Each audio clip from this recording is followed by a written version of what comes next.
So hello friends, ನಮಸ್ಕಾರ ಎಲ್ಲರಿಗೂ. Welcome back to my channel. So ಮೊದಲಿಗೆ ನಾನಿಲ್ಲಿ ಹೇಳ್ಬಿಡ್ತೀನಿ ನಿಮಗೆ. ಇವಾಗ ನಾವು ದೋಸೆ ಎಲ್ಲ ಮಾಡ್ತಾ ಇರ್ತೀವಿ. ಹೊಸ ದೋಸೆ ಹೆಂಚೆಲ್ಲ ತೊಗೊಂಡು ಬಂದಿರ್ತೀವಿ, ನಾವು ಪ್ಯಾನ್ ಎಲ್ಲ ತೊಗೊಂಡು ಬಂದಿರ್ತೀವಿ.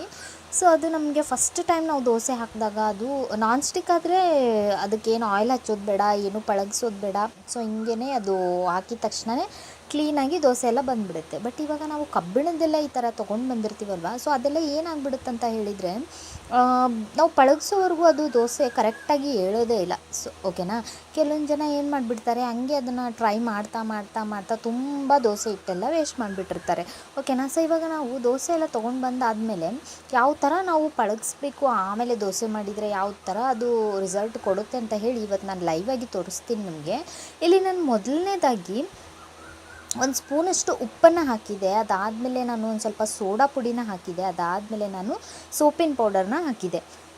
ನೀವು ಸೋಪಿನ ಪೌಡರ್ ಇದ್ದರೆ ಸೋಪಿನ ಪೌಡರ್ ಕೂಡ ಹಾಕ್ಕೊಳ್ಳಿ, ಇಲ್ಲ ಅಂತ ಹೇಳಿದರೆ ಶಾಂಪು ಇದ್ದರೆ ಶಾಂಪು ಕೂಡ ನೀವು ಹಾಕ್ಕೋಬೋದು. ಓಕೆನಾ. ಬಟ್ ಸೋಪ್ ಯೂಸ್ ಮಾಡಿಬಿಡಿ. ಸೋಪಿನ ಪೌಡರ್ ಇಲ್ಲ ಶಾಂಪೂನ, ಸೊ ಇದು ಎರಡರಲ್ಲಿ ಒಂದನ್ನು ಹಾಕ್ಕೊಳ್ಳಿ. ಸೊ ಹಾಕ್ಕೊಂಡಾದ್ಮೇಲೆ ಇವಾಗ ನಾವು ಪಾತ್ರೆ ಎಲ್ಲ ತೊಳಿತೀವಲ್ವ, ಜರ್ಮನ್ ಇದು ವಾಷರ್ ಅಂತ ಹೇಳ್ತೀವಿ ನಾವು. ಸೊ ಅದನ್ನು ತೊಗೊಂಡು ನಾವು ಚೆನ್ನಾಗಿ ಸ್ಕ್ರಬ್ ಮಾಡಬೇಕು ಅದನ್ನು. ಅದಕ್ಕೆ ನೀರೆಲ್ಲ ಏನೂ ಹಚ್ಚಬಾರ್ದು ಫ್ರೆಂಡ್ಸ್. ಓಕೆನಾ. ಈ ಥರ ನೀವು ಅದು ಏನು ಪುಡಿ ಪುಡಿ ಇರುತ್ತಲ್ವ, ಸೊ ಅದೇ ಥರನೇ ನೀವು ಈ ಥರ ಅದನ್ನು ಚೆನ್ನಾಗಿ ಒಂದು 5 ನಿಮಿಷದವರೆಗೂ ಅದನ್ನು ಚೆನ್ನಾಗಿ ಉಜ್ಜಬೇಕು. ಓಕೆನಾ. ಸೊ ನೆಕ್ಸ್ಟ್ ನಾನು ಹೇಳ್ತೀನಿ. ಸೊ ಅಲ್ಲಿವರೆಗೂ ಕಂಟಿನ್ಯೂ ಮಾಡೋಣ. ಹೇಗಿದ್ದೀರಾ ಎಲ್ಲರೂ? ನೀವೆಲ್ಲರೂ ಚೆನ್ನಾಗಿದ್ದೀರಾ ಅಂತ ಅಂದ್ಕೊಳ್ತಾ ಇದ್ದೀನಿ. ಸೊ ಇವತ್ತು ನಾನು ಇದ್ರ ಬಗ್ಗೆ ಹೇಳ್ತಾ ಇದ್ದೀನಿ, ಆಲ್ರೆಡಿ ಗೊತ್ತು ನಿಮಗೆ ಅದ್ರ ಬಗ್ಗೆ ಅಂತ ಹೇಳಿ. ಸೊ ಓಕೆ, ನೀವು ನೋಡ್ತಾ ಇರ್ಬೋದು ಎಷ್ಟೊಂದು ಹೊಲಸು ಬಂದಿತ್ತು, ಅಷ್ಟೊಂದು ಡರ್ಟ್ ಬಂದಿತ್ತು ಅದರಿಂದ ಅಂತ ಹೇಳಿ. ಸೊ ಇವಾಗ ನಾನು ಇಲ್ಲಿ ಏನು ಮಾಡಿದೆ, ಅದನ್ನು ಚೆನ್ನಾಗಿ ವಾಶ್ ಮಾಡ್ಕೊಂಡು ಬಂದೆ. ವಾಶ್ ಮಾಡ್ಕೊಂಡು ಬಂದಾದಮೇಲೆ ಸೊ ಇವಾಗ ನಾನಿಲ್ಲಿ ಒಂದು ಅರ್ಧ ಈರುಳ್ಳಿನ ತೊಗೊಂಡಿದ್ದೀನಿ. ಒಂದು ದೊಡ್ಡ ಸೈಜ್ ಇತ್ತಿದ್ದು. ಸುಮ್ಮನೆ ಒಂದು ದೊಡ್ಡ ಸೈಜ್ ವೇಸ್ಟ್ ಮಾಡೋದು ಬೇಡ ಅಂತ ಹೇಳಿ, ಮತ್ತು ನನಗೆ ಅದು ದೋಸೆಗೂ ಹಾಕಿ ತೋರಿಸೋದಕ್ಕೆ ಬೇಕು ನಿಮಗೆ. ನಾನು ಲೈವಾಗಿ ದೋಸೆ ಕೂಡ ಹಾಕಿ ತೋರಿಸ್ತೀನಿ ನಿಮಗೆ, ಅದು ಯಾವ ಥರ ಎದ್ದೇಳುತ್ತಂತ ಹೇಳಿ. ಓಕೆನಾ. ಸೊ ಇಲ್ಲಿ ನಾನು ಒಂದು ಅರ್ಧ ಈರುಳ್ಳಿನ ತೊಗೊಂಡಿದ್ದೀನಿ. ಅದನ್ನು ನಾನು ಚೆನ್ನಾಗಿ ಸ್ಮಾಲ್ ಪೀಸಾಗಿ ನಾನು ಕಟ್ ಮಾಡ್ಕೊಳ್ತಾ ಇದ್ದೀನಿ. ಓಕೆನಾ. ಸೊ ಇದನ್ನು ನೀವು ಕರೆಕ್ಟಾಗಿ ನಾನು ಯಾವ ಥರ ತೋರಿಸಿದ್ದೀನಿ ನೋಡಿ, ಅದೇ ಥರ ನೀವು ಮಾಡಿಬಿಟ್ರೆ ನಿಮ್ಮ ದೋಸೆ ಹೆಂಚು ನಾನ್ ಸ್ಟಿಕ್ ತವಾಕ್ಕಿಂತನೂ ತುಂಬಾ ಚೆನ್ನಾಗಿ ದೋಸೆ ಏಳುತ್ತಂತಲೇ ವರ್ಕ್ ಆಗುತ್ತಂತಲೇ ಹೇಳ್ಬೋದು. ಇವಾಗ ನಾನು ಫುಲ್ ಫ್ಲೇಮಲ್ಲಿ ಇಟ್ಟು ತವಾನ ಫಸ್ಟಿಗೆ ಬಿಸಿ ಮಾಡ್ಕೊಂಡಿದ್ದೀನಿ. ನೀವು ನೋಡ್ತಾ ಇರ್ಬೋದು ಹೊಗೆ ಯಾವ ಥರ ಬರ್ತಾಯಿದೆ ಅಂತ ಹೇಳಿ. ಆ್ಯಂಡ್ ಇವಾಗ ನಾವು ಇದನ್ನು ಈರುಳ್ಳಿನ ಫ್ರೈ ಮಾಡೋವಾಗ ಎಣ್ಣೆ ಒಂದು ಸ್ವಲ್ಪ ನಾವು ಜಾಸ್ತಿನೇ ಹಾಕೋಬೇಕು. ಯಾಕಪ್ಪ ಅಂತ ಹೇಳಿದರೆ, ಸೊ ಅದು ಈರುಳ್ಳಿದೇನು ಫ್ಲೇವರ್ ಇರುತ್ತಲ್ವ, ಆ ಎಣ್ಣೆಲಿ ಬಂದು ಈರುಳ್ಳಿ ಫ್ಲೇವರು ಎಣ್ಣೆಲೆಲ್ಲ ಬಂದು ಅದು ತವಾ ಮೇಲೆಲ್ಲ ಸ್ಪ್ರೆಡ್ ಆಗಬೇಕು. ಓಕೆನಾ. ಸೊ ನೀವು ಸ್ವಲ್ಪ ಕಂಜ್ಯೂಸ್ ಮಾಡೋಕ್ಕೆ ಹೋಗ್ಬಿಡಿ.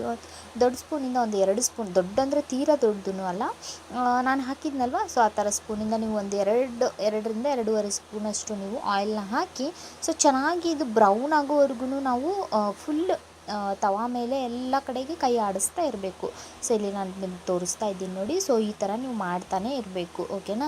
ಸೊ ಅದೇನಾಗುತ್ತಪ್ಪ ಅಂತ ಹೇಳಿದರೆ, ಅದು ಈರುಳ್ಳಿದೆಲ್ಲ ಏನಿರುತ್ತಲ್ವ, ಸೊ ಅದೆಲ್ಲ ಫ್ಲೇವರ್ ಎಣ್ಣೆಲೆಲ್ಲ ಬಿಟ್ಕೊಂಡು ಆಮೇಲೆ ತವಾಗೆಲ್ಲ ಅಂಟ್ಕೊಂಡಾದಮೇಲೆ ನಮಗೆ ಅದ್ರದ್ದು ಎಫೆಕ್ಟ್ ಗೊತ್ತಾಗಕ್ಕೆ ಸ್ಟಾರ್ಟ್ ಆಗುತ್ತೆ. ಓಕೆನಾ.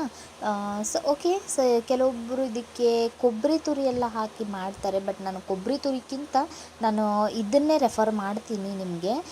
ತುಂಬ ಬೇಗನೆ ನಮಗೆ ಇದು ರಿಸಲ್ಟ್ ಕೊಡುತ್ತಂತಲೇ ಹೇಳ್ಬೋದು. ಇವಾಗ ನಾನು ನಿಮಗೆ ದೋಸೆ ಕೂಡ ಮಾಡಿ ತೋರಿಸ್ತೀನಿ. ಓಕೆನಾ. ಸೊ ಇಲ್ಲಿ ನೋಡ್ತಾ ಇರ್ಬೋದು ನೀವು, ಆಲ್ರೆಡಿ ಬ್ರೌನ್ ಆಗ್ತಾ ಬಂದಿದೆ ಇದು. ಸೊ ಚೆನ್ನಾಗಿ ಇದೇ ಥರ ನೀವು ಕೈ ಆಡಿಸ್ತಾನೆ ಇರಬೇಕು, ಒಂದೇ ಕಡೆ ಬಿಡೋಂಗಿಲ್ಲ. ಒಂದೇ ಕಡೆ ಬಿಟ್ಬಿಟ್ರೆ ಅದು ಏನಾಗ್ಬಿಡುತ್ತಪ್ಪ ಅಂತ ಹೇಳಿದರೆ, ಒಂದೇ ಕಡೆಗೇ ನಾನ್ ಸ್ಟಿಕ್ ಟೈಪ್ ಇದನ್ನು ವರ್ಕ್ ಆಗೋಕ್ಕೆ ಸ್ಟಾರ್ಟ್ ಮಾಡುತ್ತೆ, ಪೂರ್ತಿ ತವ ಎಲ್ಲ ಆಗಲ್ಲ. ಓಕೆನಾ. ಸೊ ಹಿಂಗಾಗಿ ನೀವು ಪೂರ್ತಿ ತವ ಮೂಲೆಯಲ್ಲೂ ನೀವು ಈ ಥರ ಅದನ್ನು ಸ್ಪ್ರೆಡ್ ಮಾಡ್ತಾ ಇದ್ದರೆ ತುಂಬಾ ಕರೆಕ್ಟಾಗಿ ನಿಮಗೆ ತವ ನಾನ್ ಸ್ಟಿಕ್ ಥರ ವರ್ಕ್ ಮಾಡೋದಕ್ಕೆ ಸ್ಟಾರ್ಟ್ ಮಾಡುತ್ತೆ. ಓಕೆನಾ. ಸೊ ಇವಾಗ ಇಲ್ಲಿ ನೋಡ್ತಾ ಇರ್ಬೋದು ನೀವು, ಫುಲ್ ಬ್ರೌನ್ ಆಗಿದೆ ಇದು ಈರುಳ್ಳಿ ಎಲ್ಲ. ಇವಾಗ ನಾನು ಏನು ಮಾಡ್ತೀನಿ ಅಂತ ಹೇಳಿದರೆ, ಇದನ್ನು ನಾನೊಂದು ಸಪ್ರೇಟ್ ಪ್ಲೇಟಿಗೆ ತೆಗೆದುಬಿಡ್ತೀನಿ. ತೆಗೆದಾದ್ಮೇಲೆ ಇವಾಗ ನಾನು ಏನು ಮಾಡ್ತೀನಿ, ಅದನ್ನು ನಾನು ನೀರೆಲ್ಲ ಹಾಕಿ ಏನು ಒರೆಸಲ್ಲ. ಓಕೆನಾ. ಅದೆಲ್ಲ ಎಣ್ಣೆ ಎಲ್ಲ ಏನಿರುತ್ತಲ್ವ, ಸೊ ಅದನ್ನು ನಾನು ಹಾಗೇ ಬಿಡ್ತೀನಿ. ಸೊ ಹಂಗೆ ಬಿಟ್ಟಾದಮೇಲೆ ನಾನು ಏನು ಮಾಡ್ತೀನಿ, ಅದಕ್ಕೆ ಒಂದು ಸ್ವಲ್ಪ ನೀರನ್ನು ಹಾಕ್ತೀನಿ. ನೀರು ಹಾಕಿ ನಾನು ಒರೆಸಲ್ಲ. ಕೆಲವೊಬ್ರು ಏನು ಮಾಡಿಬಿಡ್ತಾರೆ, ಎಣ್ಣೆ ನೀರೆಲ್ಲ ಹಾಕಿ ಆದಮೇಲೆ ಒರೆಸ್ಬಿಡ್ತಾರೆ ಅವರು, ಓಕೆನಾ. ಸೊ ನಾವು ಒರೆಸೋದಕ್ಕೆಲ್ಲ ಹೋಗಬಾರ್ದು ಅದನ್ನು, ಅದು ಎಣ್ಣೆ ಅದೇ ಥರನೇ ಇರಬೇಕು. ಸೊ ಇಲ್ಲಿ ನೀವು ನೋಡ್ತಾ ಇದ್ದೀರಾ, ನಾನು ರಾಗಿ ದೋಸೆ ಮಾಡ್ತಾಯಿದ್ದೀನಿ, ಓಕೆನಾ. ರಾಗಿ ದೋಸೆ ಹಿಟ್ಟು ನಾನು ಜಸ್ಟ್ ನಿಮಗೆ ತೋರಿಸೋದಕ್ಕಂತಲೇ ನಾನು ಹಿಟ್ಟನ್ನು ಕಲಸಿದ್ದೆ ನಾನು. ಸೊ ನೀವು ನೋಡ್ತಾ ಇರ್ಬೋದು ಯಾವ ಥರ ಇಲ್ಲಿ ನಾನು ಹಾಕ್ತಾ ಇದ್ದೀನಿ ಅಂತ ಹೇಳಿ. ತುಂಬ ದಪ್ಪನೂ ನಾನು ಮಾಡಿಲ್ಲ, ತುಂಬ ತೆಳುವಾಗೂ ಮಾಡಿಲ್ಲ. ಸೊ ಇಲ್ಲಿ ನೀವು ನೋಡ್ತಾ ಇರ್ಬೋದು ಆಲ್ರೆಡಿ ದೋಸೆ ಯಾವ ಥರ ಆಗಿದೆ ಅಂತ ಹೇಳಿ. ಇದನ್ನು ನೀವು ಮೀಡಿಯಮ್ ಫ್ಲೇಮಲ್ಲಿ ಇಟ್ಟು ಆರಾಮಾಗಿ ನೀವು ದೋಸೆನ ಮಾಡ್ಕೋಬೋದು. ಒಂದು ದೋಸೆ ಕೂಡ ಕೆಡಲ್ಲ ಫ್ರೆಂಡ್ಸ್, ಓಕೆನಾ. ಸೊ ಓಕೆ, ನೋಡ್ತಾ ಇರ್ಬೋದು ಇಲ್ಲಿ ನೀವು ಯಾವ ಥರ ದೋಸೆ ಎದ್ದೇಳ್ತಾ ಇದೆ ಅಂತ ಹೇಳಿ. ಸೊ ನಾನ್ ಸ್ಟಿಕ್ ಎಲ್ಲ ತುಂಬಾ ಕಾಸ್ಟ್ಲಿ ಇರುತ್ತೆ, ಓಕೆನಾ. ಆ್ಯಂಡ್ ಅದು ಕೆಲವು ದಿನ ಮಾತ್ರ ತಾಳ್ಕಿ ಬಂದುಬಿಡುತ್ತೆ. ಬಟ್ ಈ ಥರ ನೀವು ಕಬ್ಬಿಣದ್ದೆಲ್ಲ ತೊಗೊಂಡ್ಬಿಟ್ರೆ ನೀವು ಲೈಫ್ ಟೈಮ್ ಅಂತಲೇ ಹೇಳ್ಬೋದು ತವಾ. ಸೊ ಈ ಥರ ನೀವು ಮಾಡಿ ಒಂದು ಟೈಮ್ ನೋಡಿ. ಆ್ಯಂಡ್ ದೋಸೆ ಎಲ್ಲ ಮಾಡಿ ಆದಮೇಲೆ ಅದನ್ನು ಕ್ಲೀನ್ ಮಾಡಿ ಅದನ್ನು ತೊಳೆದಾದಮೇಲೆ ನೀವು ಈರುಳ್ಳಿ ಮತ್ತು ಅದು ಎಣ್ಣೆ, ಸೊ ಏನಿರುತ್ತಲ್ವ ಈರುಳ್ಳಿ, ಒಂದು ಅರ್ಧ ಈರುಳ್ಳಿ ಕಟ್ ಮಾಡಿಕೊಂಡು ಒಂದು ಚಾಕುವಿಗೆ ಚುಚ್ಚಿ ಅದನ್ನು ಎಣ್ಣೆಲಿ ಅದ್ದಿ ಫುಲ್ಲು ಅದನ್ನು ತವ ಬಿಸಿ ಮಾಡಿ ಆದಮೇಲೆ ನೀವು ತವಕ್ಕೆ ಈ ಥರ ಎಣ್ಣೆ ಎಲ್ಲ ಸ್ಪ್ರೆಡ್ ಮಾಡಿ ಅದನ್ನು ನೀವು ಇಡಬೇಕು. ಪ್ರತಿ ಸರ್ತಿ ನೀವು ಹಿಂಗೆ ಮಾಡಬೇಕು. ಸೊ ದ್ಯಾಟ್ ನಿಮಗೆ ನೆಕ್ಸ್ಟ್ ಟೈಮ್ ನೀವು ದೋಸೆ ಮಾಡೋವಾಗೂ ನಿಮಗೆ ತುಂಬಾ ಚೆನ್ನಾಗಿ ಎದ್ದೇಳೋದು ದೋಸೆ. ಸೊ ಈ ವಿಡಿಯೋ ನಿಮ್ಗೆ ಇಷ್ಟ ಆಗಿದ್ದರೆ ಪ್ಲೀಸ್ ಲೈಕ್, ಶೇರ್, ಕಮೆಂಟ್ ಮಾಡೋದನ್ನು ಮರಿಬೇಡಿ. ಆ್ಯಂಡ್ ಮತ್ತೆ ಯಾವ ಥರ ಎಲ್ಲ ವೀಡಿಯೋಸ್ ಬೇಕು ಅಂತ ಹೇಳಿ ಕಮೆಂಟ್ ಮಾಡಿ. ಸೊ ಅಲ್ಲಿವರೆಗೂ ಸಿಗ್ತೀನಿ ಮತ್ತೆ ನೆಕ್ಸ್ಟ್ ವಿಡಿಯೋದಲ್ಲಿ. So take care, bye bye, lots of love.